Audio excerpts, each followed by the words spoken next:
Hello, this is Michael Canfield, and thank you for joining us today on the Dog Watch. A dog watch is an evening shift of early or late duty, or the people who undertake it. This dog watch considers the natural world and the things that help us experience it, from dogs to watches and everything in between. Ultimately, it's a place for us to go wherever curiosity takes us.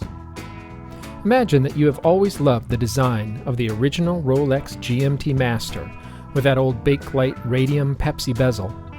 Or maybe you love an internal rotating bezel, or the panda look and spirit of the Paul Newman. Today, we talk with Lauren and Lorenzo from Lauraceae Watch Company and discuss how their watches are inspired from elements of classic vintage watches like these, and they provide them in available, affordable, and reinterpreted ways.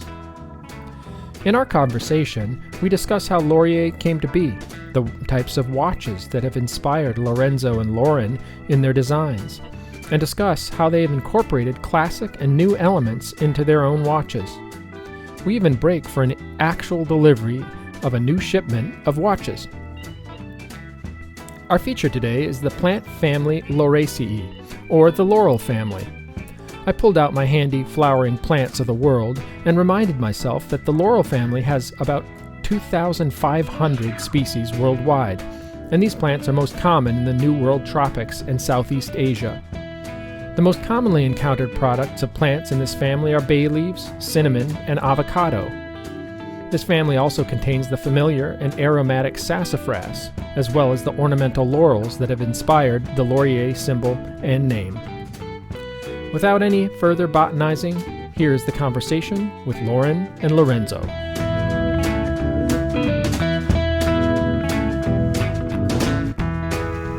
So Lorenzo and Lauren, thank you so much for joining us today on the Dog Watch.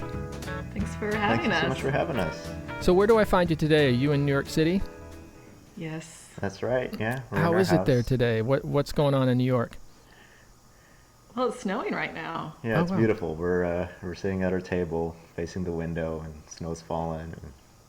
And I know you're a dog person, but Lorenzo's sitting here with one of our cats on his lap, so everything's Any pets, good. really? What's your cat's name? Misha. Oh, Misha. Yeah, He's a little gray tabby. Oh, that's funny. Yeah, it's great to have pets, and especially in New York, it's much harder to have a dog, obviously, in the city, I would think. It is, yeah. Yes, but the dogs who can go to Central Park are very happy dogs. You should see them in the off-leash hours. Yeah. It's just pure happiness. It's a delight to behold. Yeah, Just running around with big smiles on their faces, seeing all their friends. You would love it. You should bring your dogs out here. Yeah, that would be a fun trip. They would love it, although we might get kicked out. And Pepper's a little bit nutty. She's still one, so she's just a little bit of an energy ball. But so what borough are you in, or what part of New York City are you in? We're in Manhattan. Okay. On the upper west side. Okay, and so for people who are listening who don't really sort of, what's up there? Like what would be typical of that part of Manhattan? What's up here? Well, Central Park. Okay. Yes. Riverside Park. Mm-hmm. Those are probably the two most Yeah, famous. so we are sandwiched between the northern end of Central Park and Riverside Park. And Oh, wow. Columbia University Right. is about half a mile to our north. Mm-hmm. Yeah. What else is around here? The Museum of Natural History is about a mile Oh my God. south of us. Right. Yes, of course. So And it's kind of so- the perfect neighborhood. We can never move anywhere else now. Yeah, I was gonna say that's a pretty swank place to be. You know, walking distance to all sorts of stuff. It sounds like. Mm-hmm. Yep. Yeah, we're very Yeah. spoiled. Yeah. We don't have a car. Yeah. It's great. Oh, what a life, and such a cool thing that you do too. So, I'm curious, about starting to learn about Lauraceae and kind of where it came from and who you guys are. I know in one of your other interviews that you did, Lorenzo, you talked about sort of first starting with the Seiko 5 and kind of having your interest in watches develop. I'm curious about how you got into watches and what those first conversations were like. I can imagine in my own mind making up a story like that you were in, down in Soho at an antique shop, or some other part of New York where you were looking around and found different watches, etc., or that you were looking on eBay, and I'm just curious, like, what were both of your sort of early experiences with watches, and how did those lead to that moment where you sort of started thinking about, hey, we might be interested in imagining a watch that we could make? Oh man, well, so all of this happened 12 years ago or so now, when so I had my Seiko 5, and then I was looking for a watch for graduation, something that I could take quote unquote more seriously. And so I started looking on eBay, because as a student, that's sort of your budget. Yeah. And I remember at the time, I didn't really have any conversations. A lot of my experience was just being online. And at the time, a lot of the recommendations was Hamilton. I think it's still the same way now. And so I found a Hamilton khaki going for $250 on eBay. Oh. And I was like, oh, this is cool. Yeah. And then I showed Lauren, and she's like, it's kind of busy. So I was like, okay. Wow. Yeah. Yeah, so I kept looking. I don't remember this. Yeah, so I kept looking, and then that's when, this Hamilton was 42 millimeters. I remember this. And I was like, I wasn't sure if it would fit my wrist. And so I kept looking, and a lot of the other recommendations were going vintage. And for roughly the same price, there was this vintage Omega C Master. And I was like, oh my gosh, this is perfect. This watch is kind of me. And I showed Lauren, and she was like, well, it's kind of expensive, but I mean, you're right, it is you, so I guess you should get it. And that's what I got. And that was sort of the second step, I guess. The Seiko 5 that my dad gifted me when I was 15 was the first step, and this is like the second step in my development. Yeah. So, quick question about the Seiko 5 getting from your father. That's a fairly nuanced gift, right? In the sense that, like, especially at that time, if someone doesn't give us Seiko 5 unless, they feel like there's some watch knowledge there or whatever. So how did that happen?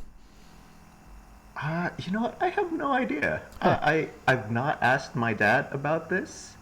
I know my dad isn't really a watch guy. He wears... It's funny, we gave him the first generation Neptune as a gift. And he doesn't wear it. Like, we're a little bit insulted because he still wears his Seiko Kinetic from like 10 years ago. Yeah. And that's his watch. That's the one on his wrist. Right. And I remember when he got it for me, when he got the Seiko 5 for me, he said, yeah, this is really cool. It doesn't have a battery. And this was 2003. And I was like, oh, so is this like one of those kinetic things that, Seiko was publicizing a lot at the time? And he was like, no, this is more old school. Look at the back. And you could see it had a display case back, so you could see the movement back. And I was like, oh, this is really cool. Right. And so that kind of got me hooked on the idea of mechanical watches. Yeah. And speaking of early conversations, probably the first conversation that I had with Lauren about watches was just, stereotypical, terrible, budding watch enthusiast, which, she had just gotten this... Gatekeeping my wristwatch. Right. She had just gotten this watch she really liked, and I was like, yeah, that's cool, but it's quartz. So... Oh, that's funny. So... it sounds like you had some initial conversations. And how about you, Lauren? What was your early experiences with watches? I mean, this typical to our relationship. Lorenzo begins wormholing on a topic, and I pick up pieces of it, and slowly I become interested as well. with watches, Muay Thai, skiing, whatever. He goes into his little wormhole. I'm like, oh, okay. And so with watches, maybe it didn't all start with the conversation around my beautiful Skagen with the mother of pearl subdials that just so happened to be quartz, which I was not aware of at the time. I didn't realize there was another option. But that kind of led me down this, what else is out there? And just the idea of a mechanical watch is so fascinating. It's so cool. Yeah, you can't help but not become interested in it and start to care about it. And Lorenzo and I have similar aesthetic tastes and preferences, so it was kind of easy to go on this journey together because there was a lot of clicking, a lot of agreement. Other than that, I mean, my first watch I ever had was this Minnie Mouse Learn to Tell the Time wristwatch. Okay. You know, which I regret no longer having. Sure. Because now I think, oh man, that's so cool. But yeah, it began like a lot of people, just first having to discover this lost notion of non-quartz watches and mechanical watches, right, and then going from there. Okay, so you guys then were, starting to have this collective conversation about watches, it sounds like, Lauren, you had some specific ideas from the way you're describing it. Lorenzo would bring up a watch and you would say, well, it's a little busy, that Hamilton. and then, you would talk some more, etc. How did that lead into this idea of, hey, what if we made one? Like, when did that come about, and how did that come into the conversation? So we were at a point where so first of all, let me start this off by saying neither of us are collectors per se. Right. So we were at a point where we had our watches and we felt like we were set. Mm-hmm. Right? We had the Seiko SKX 013, which sure, I think is discontinued now. But it's a great little dive watch. And then we had our vintage Omegas. Like a year after I got this Omega, we got married, and so Lauren got a matching Omega. Okay. So no, you gave me your old one, and you got yourself a new one. Really? He's like, I actually. You traded up. Oh, you know what? I'm happy with that. Because but they're the same. Lauren's is actually better. Okay. Yeah. Mine has the quick set date, but other than that, Lauren's is better. And it's more suited to me as well. Yeah. It was meant to be. Yeah. Are they gold or the Lauren's gold? is gold. Mine is. Yeah. That's nice. Yeah. I have the humble stainless steel. Yeah. And the ones those are our two watches. Okay.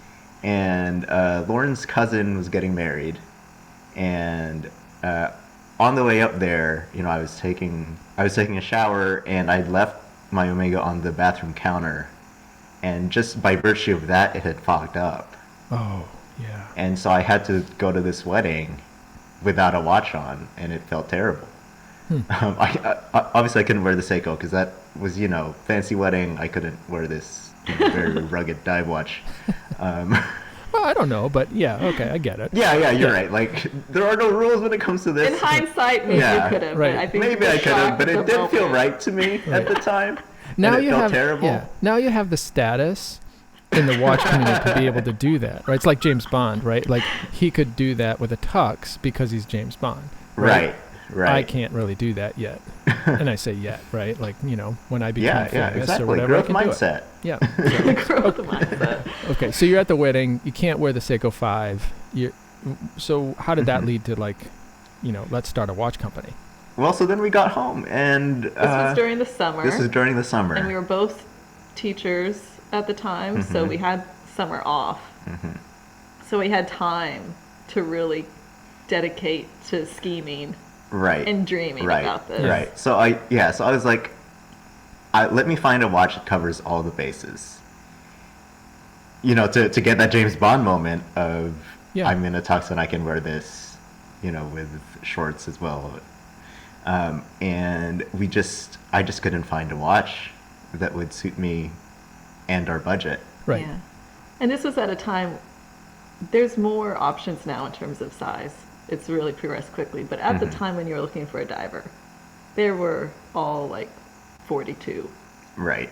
And very rugged Right. look. Like really bulky, sporty. You know, there wasn't a classic aesthetic to it. Yeah, the idea of a dressy diver at that time was like a really niche thing. And when would that have been? Like, this is 2017, the summer of 2017. Yeah. Yeah. It's funny. It's funny you're doing that because even like then and a little earlier, I like lots of different watches, but certainly I was looking for a chrono that was a little bit smaller, and it was the same issue. Things were so big, and it was really hard to find watches that were smaller, right, or were more sort of in the 40 range. Just wasn't as much. So. Right. Okay, so you were like, there isn't that much of just sort of a standard diver in a size that's more modest. So then you were just, what happened then? So then Lauren encouraged me, Lauren says, you've kind of been dabbling with this anyway, so just go design your own, just have fun. And that's how we ended up with the first Neptune. And wait a minute. So can you fill in a little bit of the blanks? Sorry. So it's like, Lauren's gonna jump in and fill in the I do gaps not here. remember being the one to tell him to do this, but Right. But I realize I forget a lot of the pivotal moments in our lives. Sure. But he started designing a watch, and he was like, it was very clear how much he loved this watch. And he's like, this is perfect. This is what I need. There's nothing out there that like this that I can afford. Right. And right. there were, several, this was kind of the rise of micro brands around this time, the early renaissance of micro brands or whatever. But it's like, these other brands are making watches the way they want, offering them for accessible prices. Why can't we? And so yeah, that's it. Yeah. You know what? Yeah, that's a good point you bring up, like within this context of, so I'd say like this is like in the period of sort of a second wave of micro brands. This is when micros started to get really big on Kickstarter. yeah. Yeah, so I guess that was part of the idea. But we didn't want to do Kickstarter. But we did, but because of that, we didn't want to do Kickstarter. Because at the time there was like this, Right, there's already this backlash of, there's a new watch brand on Kickstarter every day. Right. So we just decided, okay, we're gonna have this watch, and I learned Adobe Illustrator. Okay. To make it. He had to learn everything. Obviously the design vision was already in his head, that ability, but like the technical, the using the different programs for design, for photography, for building a website, this all had to come later. Right. Yeah. So you learned Illustrator, you made this sort of design, but usually when those things happen in life, at least in my life, you sort of do that, it's late at night for a few weeks, and then you're like, okay, great, and then you're like, well, to actually make this happen is going to be so difficult that it just sort of goes in the drawer, the desk drawer. How did it go from the Illustrator stuff then to being a reality? We were young and naive and had very few responsibilities outside of ourselves and our jobs, so we felt, what do we have to lose? If it doesn't work, we'll start over from zero. We're very familiar with what that's like, Been there before. So that was kind of our mindset of, if it works, it could be spectacular. If not, we still have our teaching jobs. And we'll have a nice watch at the end. Right. Yeah, well, 500 nice watches. Oh my God! Wow. But So did you yeah, kind so of that's bet? kind of why we didn't Yeah. tell anyone Huh. we were doing this at all Yeah. until we launched. Yeah. Wow. Yeah, we didn't tell our own families. But you must have kind of bet the farm then, right? Like I mean. Oh, yeah. and more. We had our savings, our retirement savings, Oh my and God. personal loan. Like Really? everything was just, Yep. all right, let's go for it. Yeah. Wow. Yeah. Okay, Yeah, so we it just took went- some guts. Yeah, that's big. Yeah, we just went all in, which in hindsight is insane And that's why and irresponsible. Yeah. when people ask us for advice on starting their own brand, I'm like, I don't think you want to do what we did. Please, Right. I don't feel, like you should follow our footsteps here. Yeah. Yeah, But it worked out. It was a huge gamble, and I think we just liked the Neptune so much that at that point, at least I know I was like, Yeah. okay, we have to make this real now. Yeah. It's like, there has to be other people Yeah. who would also want to watch Appreciate like this. this. Right. Uh-huh. Yeah. Like, it's crazy. Well, we Are didn't we know. just that out of touch We really didn't that we know. love Yeah. something like this Yeah. and can't find it anywhere, like for an attainable price? Like, we can't be the only ones. We're not that different from other people. Right. And so you got these 500 watches, and what did you find out then when you tried to sell them? Like what happened? It turns out there was interest. Okay. Yeah, there was big time interest. Yeah. So much so that we launched in March of 2018, and in May 2018 we handed in our resignation. Oh my God! Really? Yeah. Wow. So Yeah. they sold pretty quick, right? Yeah. They did. Yeah. We didn't spend any money on advertising. It was social media, Uh huh. and we reached out to watch blogs, Worn and Wound. We reached out to the The Urban Urban Gentry. Gentry, Uh huh. Yep. and through their publicizing their reviews of the Neptune, that got us a lot of eyeballs, a lot of interest, and we were able to sell out pretty quickly. Wow. Yeah, it just kind of Wow. took off. Yeah. Yeah. That's such a great story in the sense of, having a vision, but also not that you always don't have to come to something in the way that other people have, right? Often it's, I was a watch person from when I was a child, or I was a collector, or I knew all sorts of things about watches, and then I started this. It's neat that you could come to it in a different angle and it still works, and the product is pretty darn cool, right? Like it's still well informed and offers something. We're talking about the Neptune. Maybe you could describe the Neptune to us and for listeners to help us understand what the company is, right? Like we haven't sort of described that. Some people will know Lauraceae really well. Some of the listeners will be like, hey, I don't know this brand very well. How would you use the Neptune to describe what the company is and what you guys do? It's a watch that feels like it came out of a time machine. So it's the prototypical 50s, 60s diver made today. And that's sort of what we do as a brand as a whole. But because it feels and looks like a 50s, 60s diver, it's a little bit smaller than your average modern watch.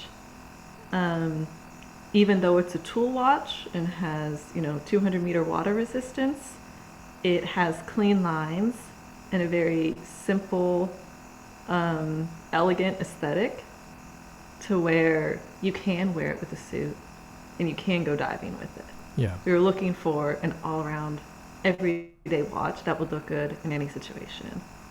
And so that's the Neptune. Right. That's, yeah. So you started obviously with a pretty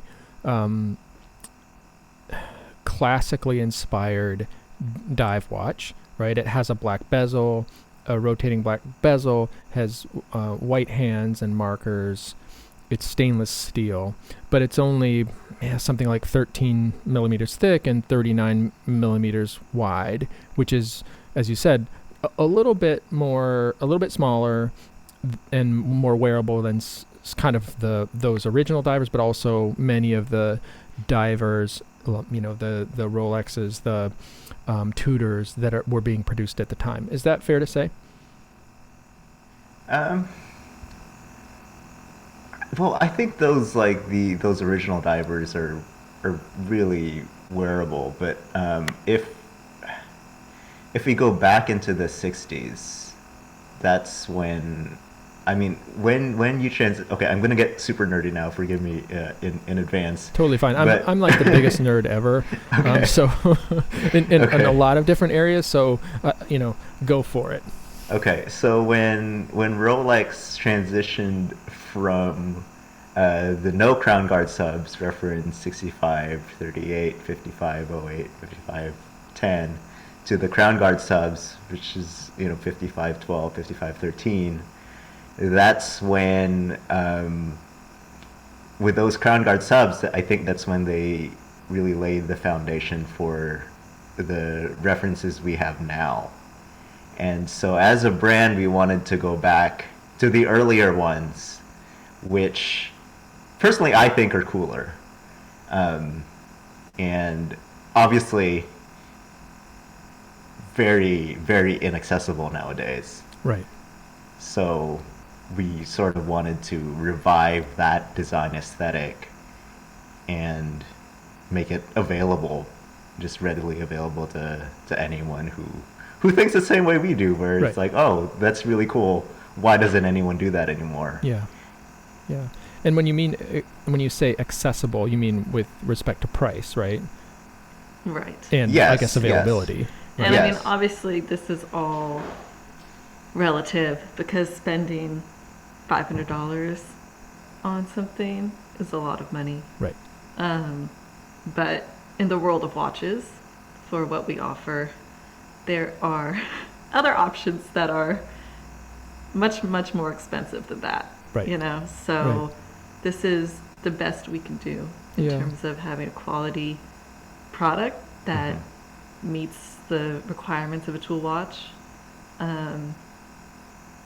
while offering it as low as we can. Right. Mm-hmm. So Yeah. that's sort of at the around the $500 price point at the time we're talking, right? And I think for people who are already in the watch space, right, think about watches a lot, especially a well-made mechanical watch. That's a very reasonable price. As you said, $500 is a lot of money, right? And for something, it's a lot of bread, literally. Mm-hmm.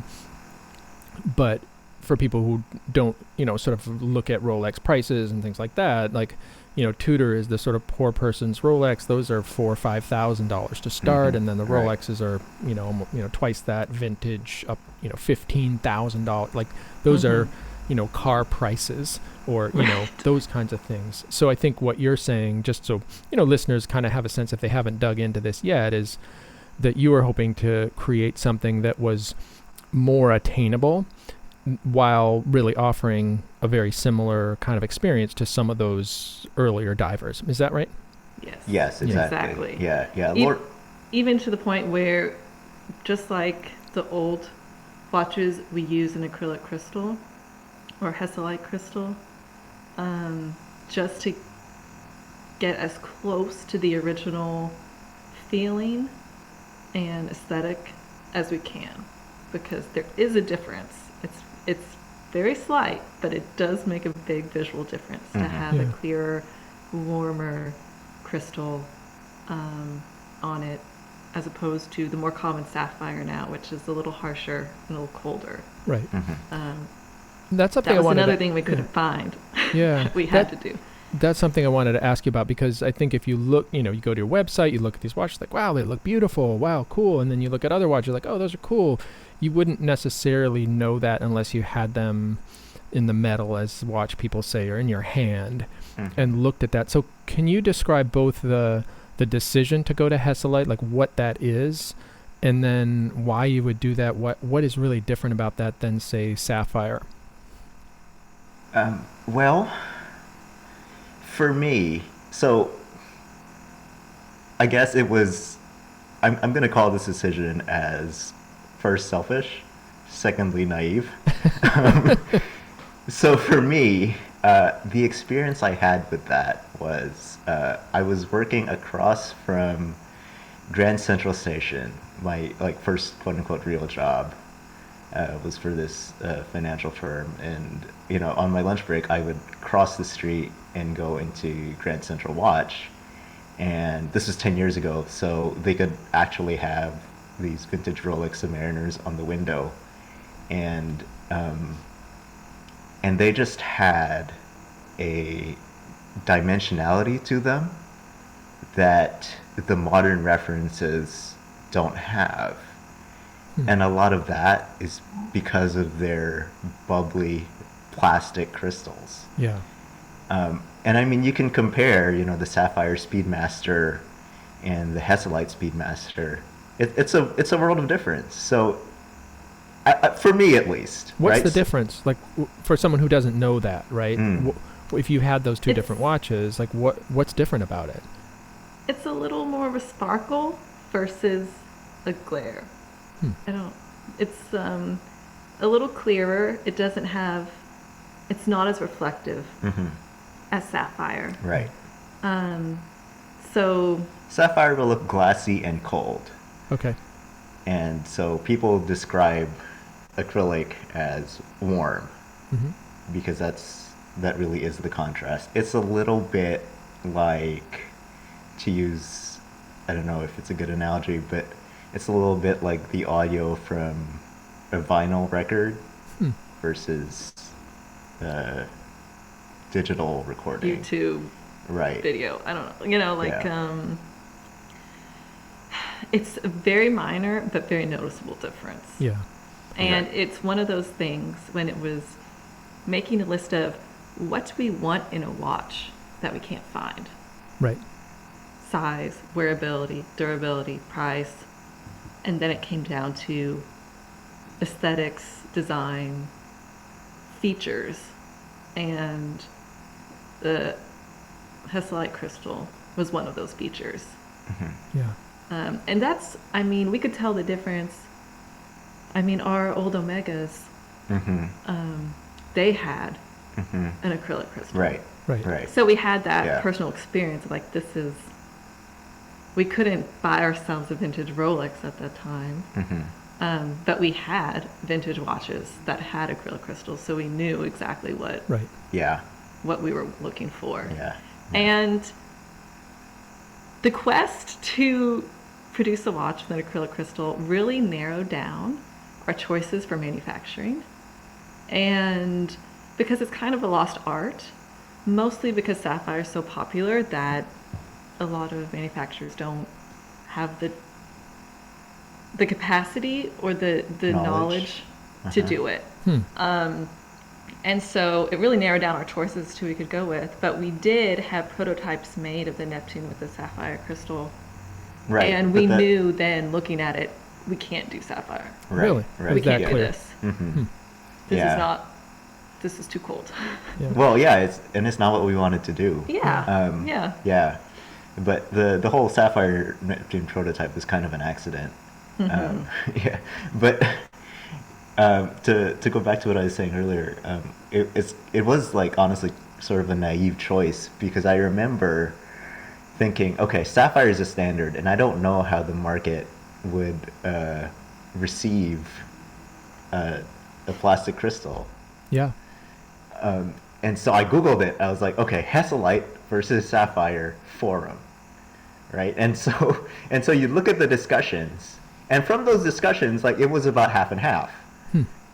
Some people say, oh, Sapphire only, and then the other people would say, well, no, like there are advantages to a plastic crystal. Yeah. It's great looking. You can bang it up, and you can polish it up. And so it's like, okay, I guess this is fine then. Not knowing that, like, when you actually introduce a modern brand with a Hesselite crystal, then people would take it a little bit differently, or at this price point, people aren't as experience with vintage watches, which is understandable because vintage is so inaccessible now.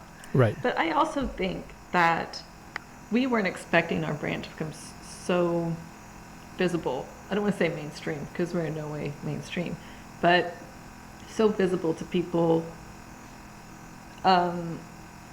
who didn't share the very niche interest of vintage watches. You know, like it reached people who were just who had other, you know, who were into watches for other reasons or other aesthetic preferences. And so people who are into vintage watches, they understand what we're doing and they appreciate it. And I think now that we've been around for several years, we get a lot less pushback because people understand more. But initially, it was just like constantly, why don't you Sapphire? Why don't you Sapphire? Why don't you Sapphire? But from the very beginning, we were set on Hesselite. And the first manufacturer we went to order a prototype from, you know, that was one of our requirements. So we said, yeah, it has to be a Hesselite crystal. And they said, yeah, no problem, we can do it. And then when it came to the final technical drawings, they said, oh, just kidding. We can't do it. If we did do it, it would only be water resistant to 3 atmospheres, and we wanted 20. And so we asked, what's the alternative? Well, we can use a sapphire crystal. And so we're like, okay, fine, go ahead, like put one on. We and already that's how, paid for we'd already put this like huge deposit so. in. So So yeah, that's how we got a sapphire crystal Neptune prototype. And like Lauren was saying, when we got it, really didn't like it. Yeah, it's in some ways it's kind of nice in hindsight that you had that direct comparison. I'm curious, does the Hesselite and the does the Hesselite and Sapphire, are they domed differently or are they shaped the same but just reflect differently? Both. Okay. So to get a sapphire crystal that's as domed as a Hesselite would, and then keep the same price, would be impossible. Because sapphire is, you know, essentially carved from or rod of manufactured sapphire, or sapphire grown in a lab. Right, and so it's really expensive to cut, and so you would have to cut a lot to get that dome shape. So what a lot of brands in this price range are doing is they have like a very slight dome, which of course would not have the same visual impact as a more pronounced dome. So you can technically do it. It would just like up the price by a lot more. Now, even if you did do it, it would still reflect light differently. The only watch I can think of that comes close to achieving the same effect would be the Rado Captain Cook, which is like $2,300. It's at least $2,000. And it also has, if I'm not mistaken, it also has anti-reflective coating on the outside, which if it gets scratched, then we have to replace the whole crystal, and it's really expensive. So and that defeats the purpose of having a hard sapphire crystal. And then even then, with the anti-reflective coating, like it's very clear, so it almost looks like eerily artificial. It's just difficult to replace the effect of a good old plastic crystal, and that's why we use it. That's awesome. And even though it's domed and might scratch a little bit more, you get that, you know, material. I can't remember the name of, what's the stuff called that you put on there? Polywatch. Thanks. And just, you know, polish it up and you're good to go, which is cool. So I'm curious too, as we move on from the Neptune. So I've been very interested in some of the marketing, I guess you would call it, that you've done, the images that show your watches in the sort of style of some of the early watch advertisements, which is just really fun and cool. It makes you feel like you're on a transatlantic flight in 1973 or something, looking at a magazine and seeing these watches. I'm curious if you could use sort of that as a way for people to understand when you look across your offerings now, what are the aesthetic aspects that someone might home in on those watches to understand your brand and how it harkens back to that sort of heyday. For example, I mean, we talked about the diver, right? So your main, Neptune is a pretty clear sort of classic 50s, 60s inspired diver, right? It has the black bezel, has this, steel, etc. When we go to some of the other ones, and maybe we can, save the Hyperion to last because that's kind of like my favorite. Like, what are the other aspects when you look at your watches? What are the features? Are they bands? Are they lines? Are they dial features, etc.? All of the above. Okay. I mean, as a designer, my hope is that these little details will come across as a cohesive whole, to where the message is, oh, this is like a blast from the past. Right. So, for example, the bezel is slimmer than a lot of modern references. We do a chamfered bezel on the side of the cases. The Neptune has this big crown. We use a lot of gilt details, Right. Which isn't that common anymore. Yeah, the loom plots on our sports watches are not applied. They are, well, nowadays we have to 3D print them onto the dial so that they sort of get this puffy look that that Tritium had back in the day. And what do you mean by, like, what's different about being applied and the way you do it? Like, what would that mean in reality? Oh, that's a good question. So an applied index is it's sort of a separate component, which a lot of people in the watch world see as sort of like a premium detail. Okay. So Rolex has this.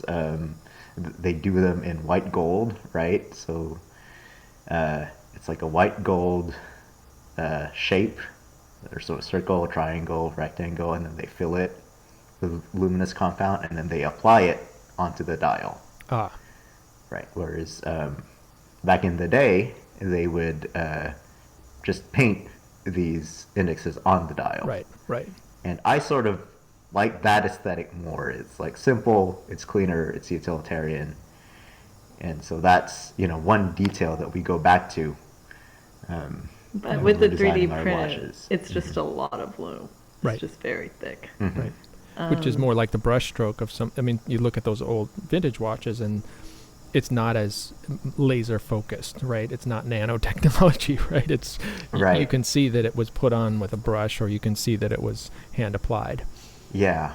That's another detail that I hope translates is the font on the dial and the thinness of the lines. That's sort of a design challenge that I've had, where it's like, if you look at a vintage dial, they, like you were saying, they have a certain hand painted quality to them. Yeah. That's like really difficult to replicate nowadays. Right. So we try with that. But in terms of other vintage features or ones you don't see anymore that we're trying to use, like the waffle dial on the Falcon. Yeah, tell me about that. That was a separate question that I had on one line. I'm like, tell me about the Falcon dial. So tell me about the Falcon dial. It's got I don't want to say texture to it. Yeah, I guess you say texture, but a pattern. Like a diamond shape pattern to it. Yeah.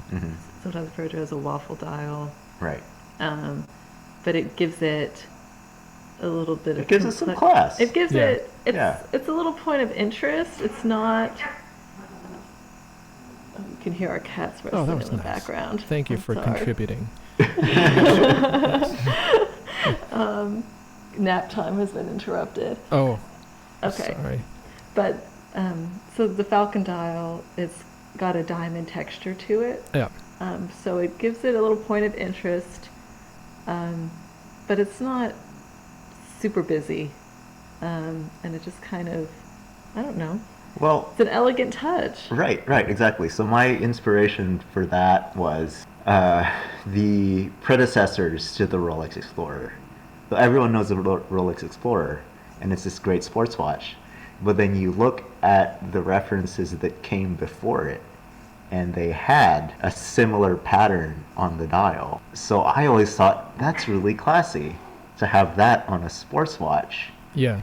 We should do that again, because with the Falcon what we really wanted was to make a sports watch that's also dressy. So that design element, I think, is now integral to it. Mm-hmm. Yeah, because like in every other respect it's a sports watch, but having that pattern on the dial gives it that extra dressy uniqueness. Yeah. And they're not that pattern, or a pattern on the dial like that is, it's used in some of the, we've seen it in some of the high-end luxury watches, etc., periodically, but it's not super often used, and it does harken back to some of those pre-sport watch, and even pocket watches. Some of the old pocket watches have some really interesting pinstriping or features on the dial that make them classier or make them sort of unique, but not in your face, like an orange dial, etc. Yes. So the Falcon clearly brings that element of sort of history, if you might, that design element in a watch that's sort of a classic sports watch, but has that element that makes it more unique. And then the Hesselite, I think, also, I'm imagining, because I haven't seen it in the metal, but like that is a really nice combination, right? Yes. Between the dial and the glass, so to speak. So It's one of those watches where you look at it and you forget to tell the time. right. You're like, oh wait. Yeah. And so the Gemini, for example, when I look at the Gemini, one of the things I don't know why I see it there. Maybe it's because I'm sort of looking at pictures of the Panda dial one, the True Panda. The band taper, right, seems to be a little more significant, similar to some of those early sort of Daytona, etc.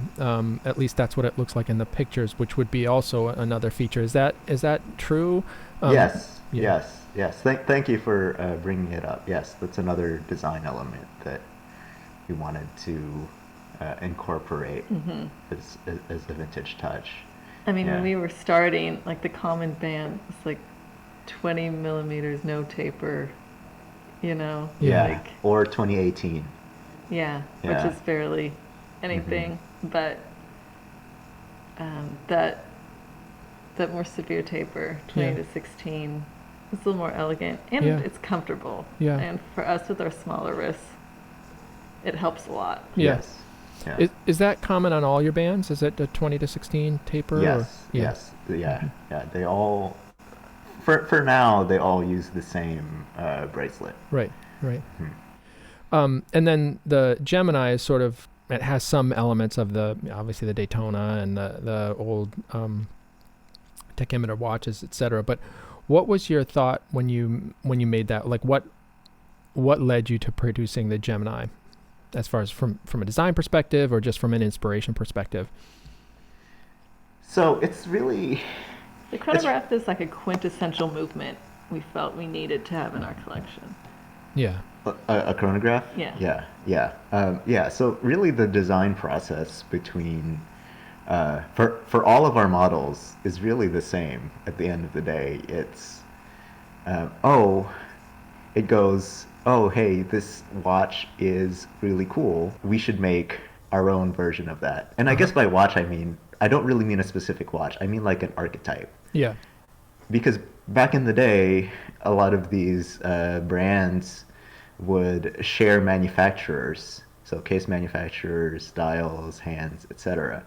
And so you would have sort of clear delineated archetypes. Like they would have a dive watch in the collection, they would have a dress watch, and they would have a chronograph and a general use sports watch. And so we would inevitably stumble upon a reference and we'd say, that's really cool. No one's making something like that nowadays. we should do that. So with the Gemini, it was that, but for a chronograph. Yeah. So obviously we're very inspired by the Paul Newman Daytona. Yeah. And we can't get a watch like that nowadays. Yeah, good luck. Right. Yeah. And obviously we don't want to make a copy of it, because then it would just... It would, Be a copy.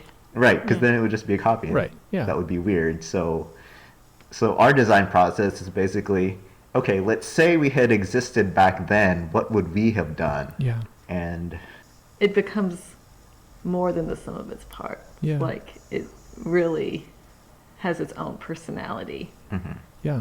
It's not just a copy of something, mm-hmm. and it's not just a hodgepodge of elements that are there for the sake of existing. Right. It all complements each.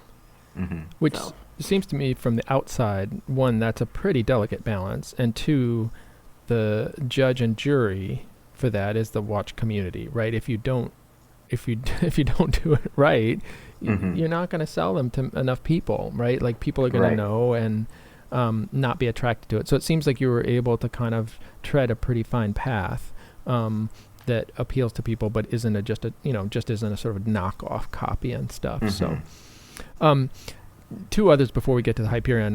One, in the Hydra, you've got the internal rotating bezel.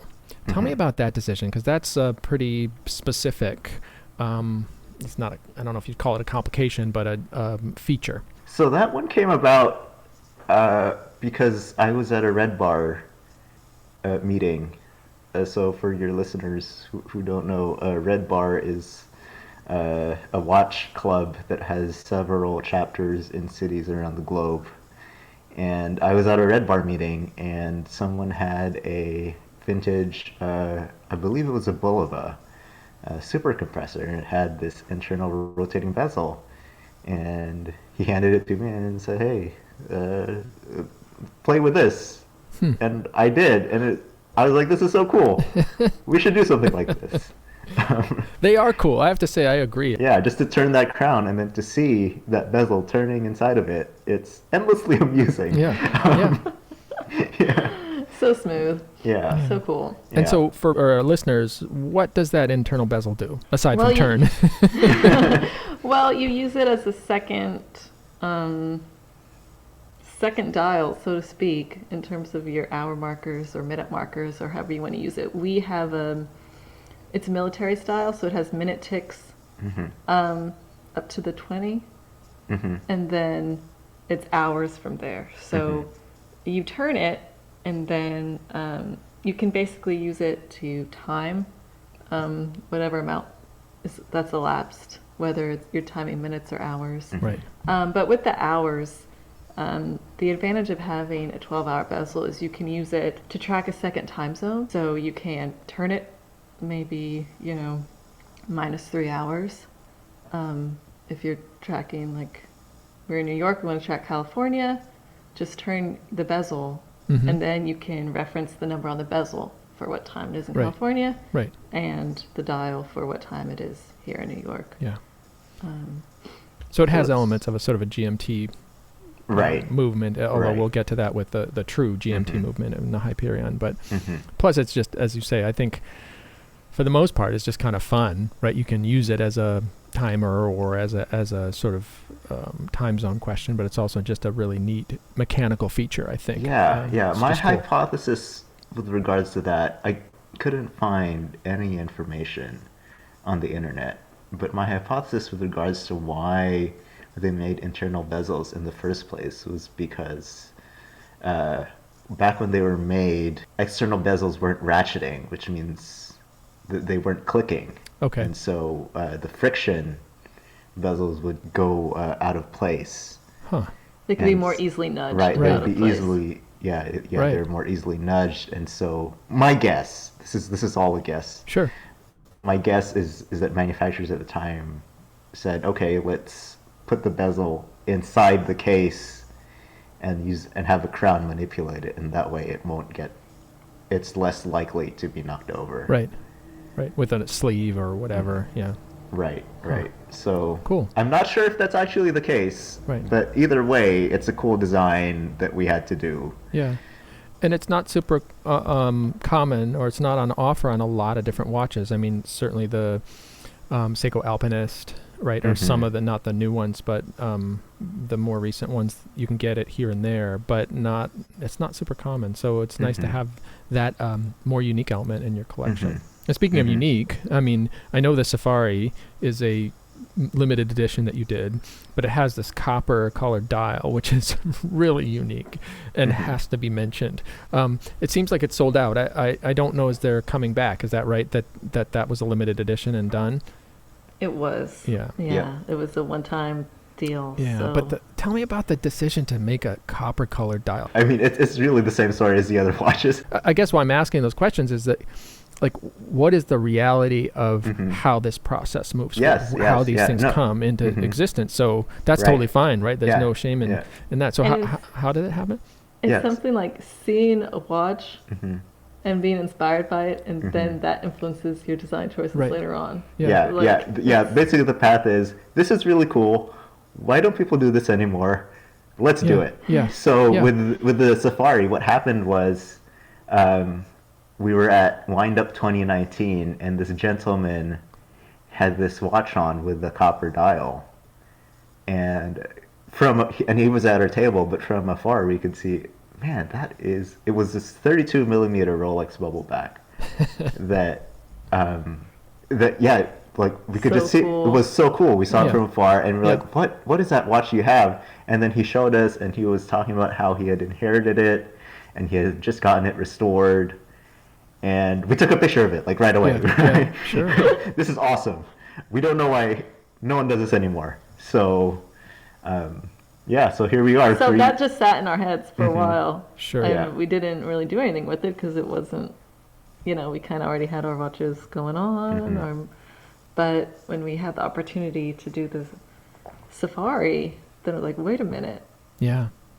We could incorporate that feature into this watch, and it would be really cool and really appropriate to the aesthetic we're going for. Yeah, and it's different. I mean, again, I don't see all the watches, but that is not a common thing, right? Is that true? I mean, I haven't seen a lot of copper dials.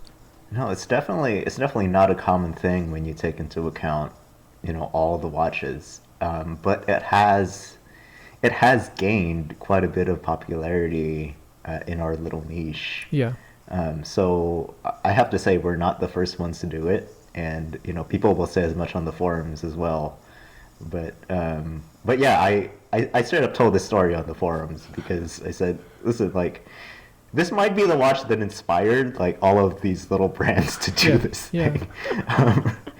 Because it was so cool. It's such a cool little design detail. Right. But I think I will say that the Safari will not be our last copper color dial. Oh, that's good. I was going to ask that because, like you said, there are some other places where that shows up, and I can imagine in the small world of, I can call them micro watch brands, right? Smaller watch brands. I could see how it's like, well, you're not the first one to do it or whatever, but you don't see a lot of people walking around with a copper dial watch, right?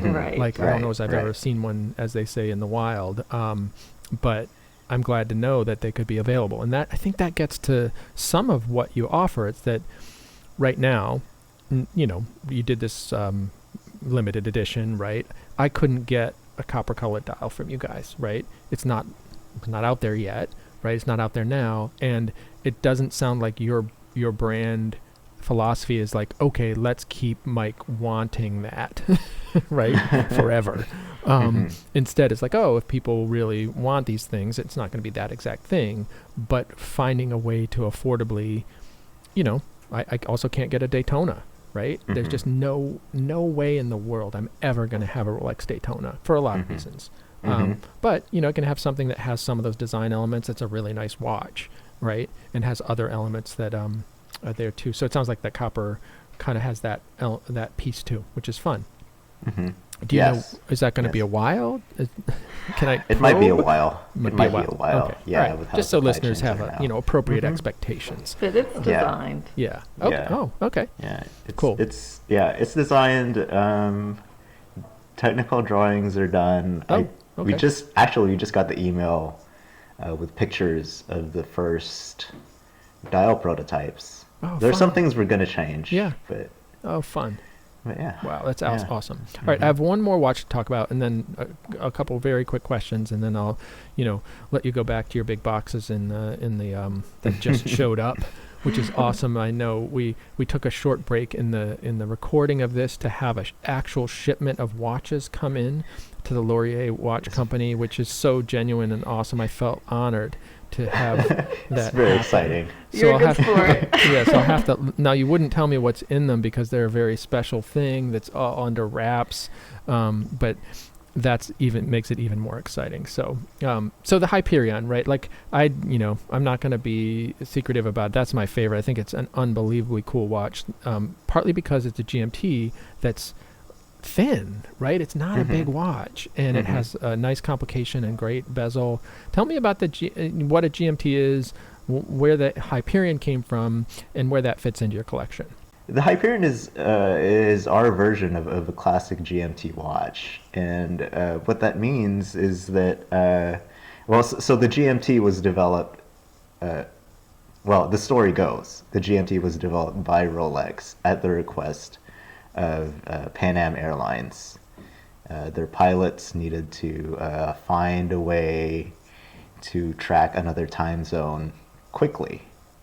And so it had a fourth hand, a 24-hour hand, and a rotating 24-hour bezel. So using those two things at a glance, you could tell very quickly what time it was in another time zone.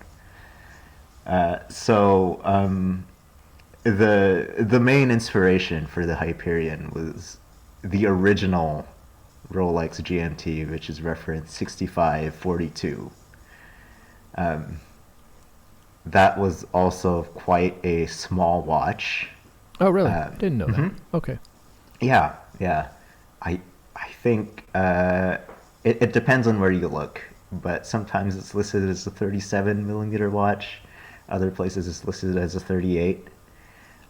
So it was smaller and thinner than their other watches with a similar case, which would be the Submariner.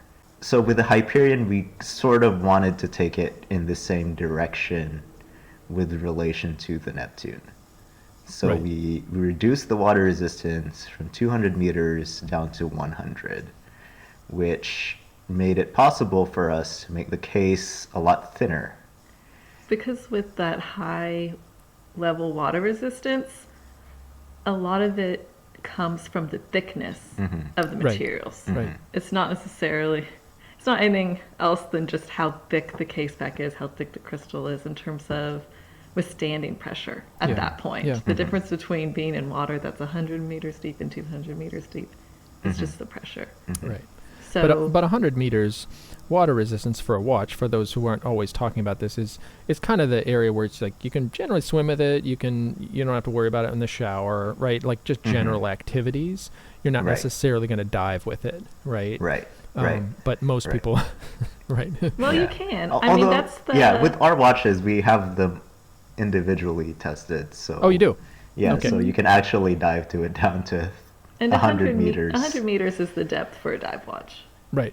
Is- Okay.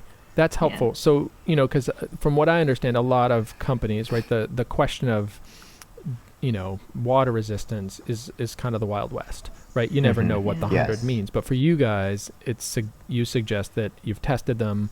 You can actually take this thing down to 300 feet below Yes. the surface. Yes, Okay. exactly. Yeah, And yeah. I mean, a lot of watch companies, like, they're just being very cautious. Right. Right. Because Understandably, no one yeah. wants, they want their watches to stay in good condition. And Yeah. I Well, mean, you're many now watch on- companies would yeah. probably say, never wear watches at all, just keep it in the box. Never have a problem, Right. but we want people to use our watches. Right. I'm glad to hear that you guys are going on record, one, wanting people to wear them, and two, saying, hey, they'll be fine down to 100 meters. And that's great to Yeah. know. Because then you Yeah. don't, especially for someone like me, like if I ever get a hold of one, like it feels like I could go swimming and do whatever I want and not Right. ever think Right. about it. So Yeah, that's cool. yeah. Our philosophy is if we're printing 100 meters on the dial or on the spec sheet, it has to be able to go down Right. to Right. 100 meters. That's awesome. Yeah. But anyway, back to the Sure. Hyperion. Back to the Hyperion. So in terms of its design aesthetic, Mhm. Probably one of the most notable features is the acrylic bezel. Right. The red and blue Right. Yeah. Acrylic bezel with loomed numbers. Mhm. Yeah. Yeah, and that's a detail that the original 6542 GMT had. That so the original bezel was made out of bakelite, and Rolex actually had to have a recall on it because it was illuminated with radium. Yeah. So they had to replace all those bezels with aluminum, which also did not have the cracking problem that bakelite had. Right. But there's something charming, very charming about that old plastic bezel that, again, we just had to do. Yeah. And sure. ours is not radioactive. Yes, yes. So Does it fade? You know, Because isn't that one of the things with the bakelite? Like they faded and got nice colors, and right, so right. It's not bakelite, so I can't say if it will. I mean, the Hyperion's bezel is kind of an experiment because I'm not really aware of any other brands that use a similar material. Yeah. So we'll see. we'll see. It's good Time if will it does, tell. right? If it does, it'll be awesome. Right? Yeah. I So- mean, either way. Yeah. But yeah. we don't know yet. Yeah. Cool. It hasn't been around long enough. Wow. Well, again, this is just the opening of a conversation, I think, with you both. There's so much more I could ask you about and talk about. I just had one other quick question before you get to your boxes and start unpacking watches. I'm curious if you had to place one of your watches in a movie, right? Because I know like Hamilton does this all the time or whatever. If you got to the place where, people said, well, you can place your watches in movies, right? Like in a film or something. Which one would you choose, and who would you sort of want to wear one of your watches as sort of bringing it forward to the world?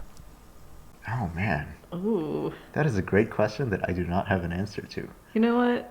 I'll answer a different question that's related. Okay. And I will tell you the movie scene that has inspired us many times. Okay. And mainly the Neptune, I'll say this. And it's in James Bond, Goldfinger, when Sean Connery walks out of the ocean, unzips his wetsuit to reveal a tux, checks his watch, which is a Rolex Submariner, and then proceeds to go into this fancy party where he'll detonate a bomb and save the day or whatever. Yeah. That is that's the vibe. Each of our models has a different vibe that we're going for. Different Right. personality. Yeah, different personality that we're going for. So, like we have a release coming up with the copper dial that we would have loved to have seen on Humphrey Bogart's wrist. Yeah. For example. Right. Yeah. So. Yep. That's fun. But honestly, anyone can wear watches in any situation and they'll look good. Right. Right. It's not like you don't have to be a movie star in a fancy movie. Yeah, that's But if you wear a watch, you'll feel like one. right. Well, that's kind of what I'm going for, right? Like just coming out of Lake Minnetonka here in Minnesota with the watch on, right? And you're like, yeah, I'm not that far from Sean Connery. Not at all. Yeah. It's Maybe. all about feelings. That's right. Yep. Yeah. Totally. Yep. Style, feelings, etc. So, well, thank you both so much. Again, I could ask questions for a long time and have more, but maybe to the future, to some other meeting. But thank you so much for spending the time having the space for us to really learn about you and your watches, and we're really excited to see what comes. So thanks again for being on the Dog Watch. Yeah, Thank so you very much. This was much. a We real enjoyed pleasure.